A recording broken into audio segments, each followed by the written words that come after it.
The word Aryan has a wrong connotation in the West due to this guy and his white supremacist ideology, and the same has been a point of debate in India, as Aryans are said to have brought Hinduism to the subcontinent. But it is not that simple. In my older video, I explained why only the Indo-Iranian people are actually Aryan and no other branches of Indo-European can be considered Aryan. In this three-part series, I shall explain what are the theories on Aryan migration, their corroborative pieces of evidence, and their flaws. This part will explain the history of the Aryan invasion and the migration theory, followed by a counter-narrative of the out-of-India theory, and then finally my views on them based on all detailed pieces of evidence which are not usually discussed.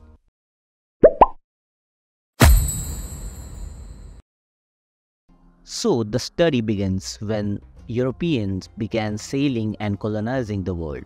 They developed an interest in learning various cultures and languages around the world.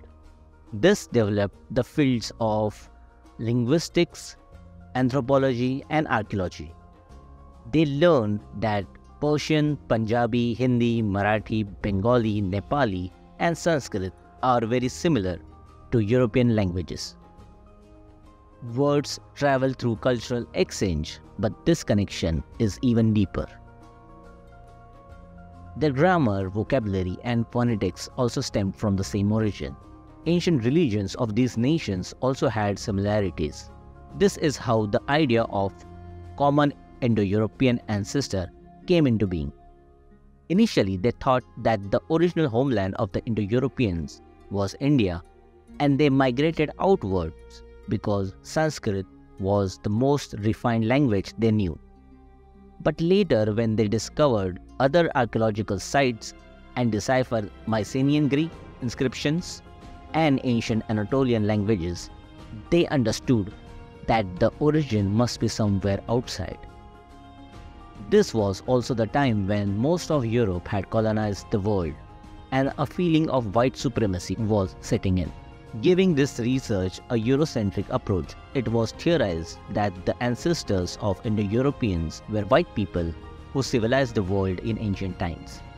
The southern languages of India, now called Dravidian languages, did not come from a common origin, and hence it was believed that the invading white Aryans to India intermingled with brown natives to form Indian civilization. It was a time of scientific racism which defined that white people were advanced while non-whites like Africans and brown-skinned people were primitive and incapable of development on their own. Of course, today we know that it is the most unscientific theory. But back then, this theory was used by the British to justify Indian colonization and also divide people based on languages and perceive ethnic origin through caste. Meanwhile, the Nazis took on this idea in a very extreme way. Then something interesting happened. The sites of Harappa and Mohenjo-daro were discovered. It was concluded that India was home to a very advanced and ancient Bronze Age civilization. Now the theory had to be updated. Instead of advanced Aryans civilizing primitive native people, the new theory changed to the invasion of warlike Aryans destroying an advanced Indus Valley civilization, much like how Germanic tribes destroyed the Western Roman Empire. To prove this point, unburied corpses found in the top level of Mohenjo-daro were presented as victims of this conquest.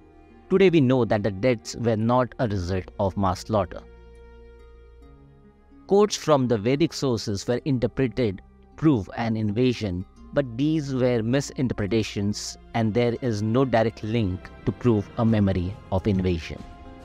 Unfortunately, even today some racial ideologues support this theory in their narrative. From the 1990s to 2000s, genetic data and linguistic and anthropological research, it is understood that there were gradual migrations rather than sudden invasions, and the Vedic culture that developed was a result of cultural assimilation and integration.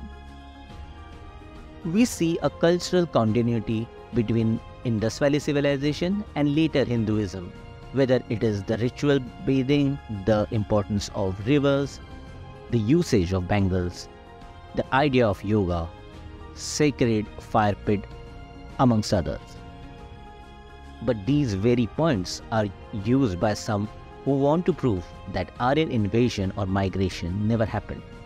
They put forward the idea that Aryans were indigenous to India and then migrated outwards. More on this out of India theory in the next episode. Subscribe and stay tuned to Pravya Nav on content on history, mythology and fiction.